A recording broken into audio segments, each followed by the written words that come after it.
Just like movies and other media, video games are no stranger to reboots, especially in this generation. You've got your good ones, you've got your ones, and then you've got Bomberman Act Zero. Oh, God. Why is this a thing?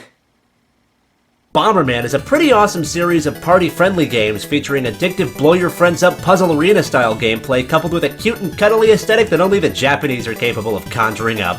There is an absolute boatload of these games out there, going all the way back to the 8-bit era, so regardless of what generation of consoles you've started off at, you've probably played or at least seen one of his games. Anywho, developer Hudson Soft decided that they wanted to reboot the franchise in 2006 to give it a much more gritty and realistic feel. And what we ended up getting from that was Bomberman Act Zero for the Xbox 360. Now, I have come to the understandable understanding that the character design in this game is pretty damn reminiscent to how he was depicted in the cover art for the NES game, so it may be safe to say that this was actually the original vision for Bomberman, but I'll tell you one thing right now, after playing this game, I'm certainly glad they didn't stick with that. This game is universally panned by pretty much everyone everywhere for being an uninspired hunk of junk, but I do like to see if I can find the best and the worst things, so it can't be that bad, can it? Well, for a lack of better judgment, let's jump in, shall we? Story. The story of Bomberman Act Zero is that there really isn't that much of a story to speak of. Like, at all. You leave the title screen idle long enough and it greets you with this ginormous block of text describing stuff, I guess. Something about how you wake up aware only of your existence and that there's war and you're an artificially created human being trapped inside a robot shell and you have to play some cruel game in order to fight your way up to the surface and gain, freedom or something. I don't know. It's really stupid and negligible. Next, please. Concept. When you start the game up for the first time, you're greeted by the ultra-gritty awakening of your main character, or something. You get fully detailed customization options over your Bomberman, like determining whether it's a Bomberman or a Bomber Girl, and what their favorite color is.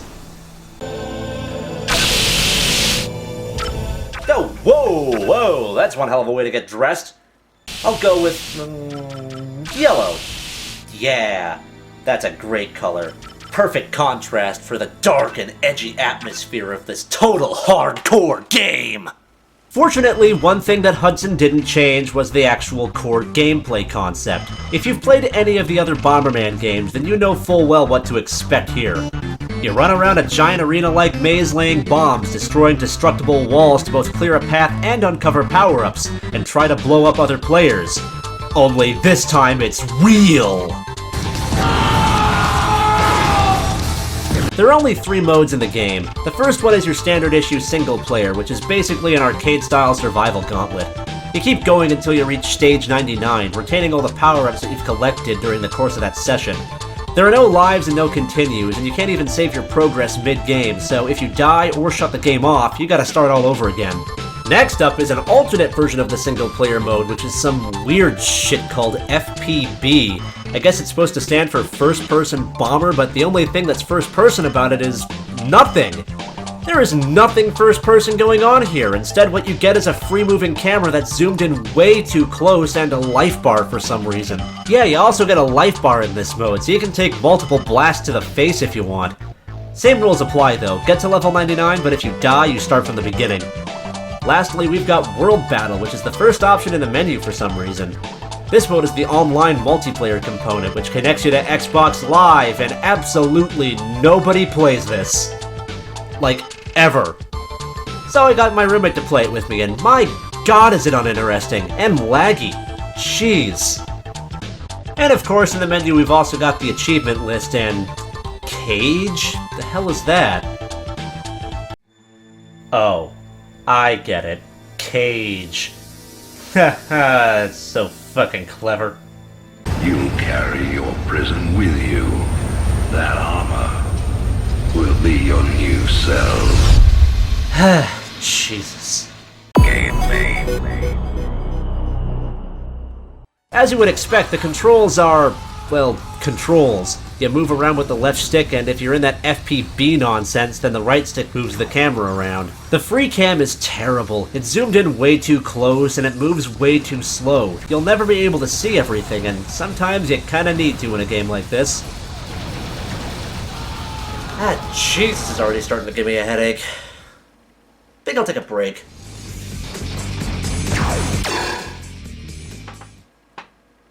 Huh. That's a weird pause screen. Normally a pause menu like this has some kind of a menu so you can change options or leave or whatever, but this has a control diagram because I guess the controls for a Bomberman game are so complex and hardcore that you just might need to pull up that diagram any minute for a refresher on something real fast. I don't know, but wait a minute. What the? Press back plus X to return to title screen?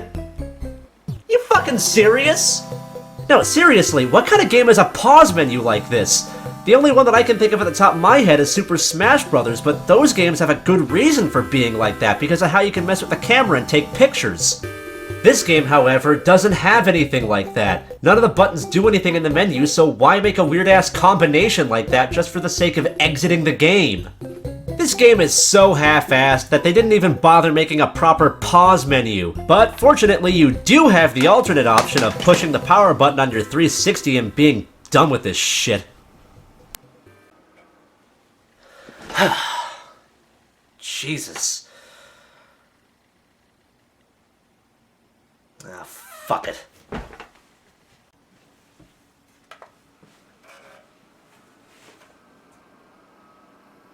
Man, this thing takes forever to load. And I'm playing the Games on Demand version. You know, the downloadable one. The one that goes onto the hard drive and doesn't use a disc. Yet these small-ass levels still take over 30 seconds to load.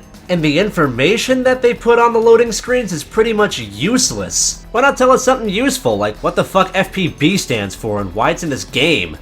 The power-ups are pretty useful, as they should be, and they come in different varieties. You can place more than one bomb at once, or increase the size of your explosions, or run faster, or penetrate through soft blocks, or even take an extra hit of damage. But that's all there really is to say about the game. It doesn't really get any more complex or interesting than that. And you'd think that that would be okay for a game like Bomberman, but everything else is just so that it doesn't really matter. Presentation. Oh god, just look at this game. Just like its premise, its visuals are bland and unappealing. Hell, it doesn't even look like it's in high definition.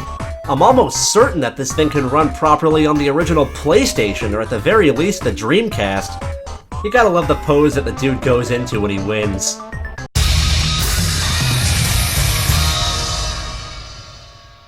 You win. Yeah, victorious. I will give it this much credit though. For a game that's trying to take the hardcore approach, it at least knows what basic colors are. The audio is just meh. I mean, the bombs explode. Yeah. You've got that weird voice with the strange accent. You're late. Get to the next stage. And then there's the music, which is just forgettable. It's completely generic and uninspired, just like the rest of the game, and they're all like 30-second loops.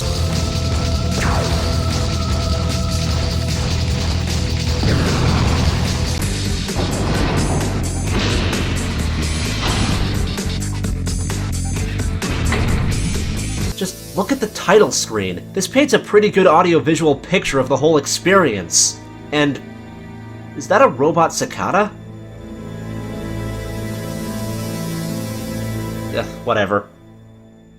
I love the way the characters die in this game. I mean, listen to this.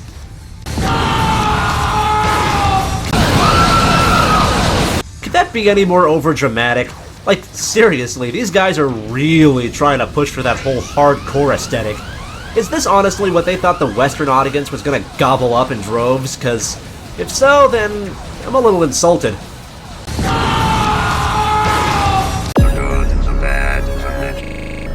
Let's see here, good qualities, good qualities. Oh, this is a tough one. Really, the only good thing that I can say about the game is that, for all the mistakes it does make, it at least still plays like a Bomberman game. You run around in a maze, you blow people up, and there are no chainsaw machine guns, so yeah, it still plays like a Bomberman game, kind of. It certainly doesn't feel like a Bomberman game, though. The setting sucks, the story sucks, even though it's not even really there to begin with. There's none of that charm that the other games had, and the most perplexing thing of all, there's no offline multiplayer. All the other Bomberman games that I've played were awesome party games that you enjoy with other people. I remember back when I was in high school, we would often break out Bomberman on the DS or on the Virtual Console and have a blast. No pun intended. But here, there is no such option, not even for System Link. It's either online or nothing, and that is enough to suck any of the fun out. I don't really recall any glitches in the game, you know, aside from the god-awful netcode and the fact that this thing even exists, but whatever, I think I've wasted enough time talking about this, so let's finish this off. To put it gently, Bomberman Act Zero fucking sucks. Yeah, the core gameplay is intact, but everything about this reboot just feels soulless. There's nothing appealing here. There's no charm or personality, there's no local multiplayer, the online component is a joke. It has a gimmicky and horribly named free cam mode, it tries to take itself way too seriously. You have to enter a fucking button combination to exit out of the game. And to top it all off, this whole mess launched on a disc for $40. Even if it were a $5 XBLA game, that would be difficult to recommend. Hell, even if it was free, I would say you're better off playing anything else. Fortunately, they have long since apologized for this travesty by actually releasing a real Bomberman game on the 360 in the form of Bomberman Live, so go play that, because it's good. Go play that, and stay far away from this. X-Men Destiny is better than Bomberman Act Zero. You are dead.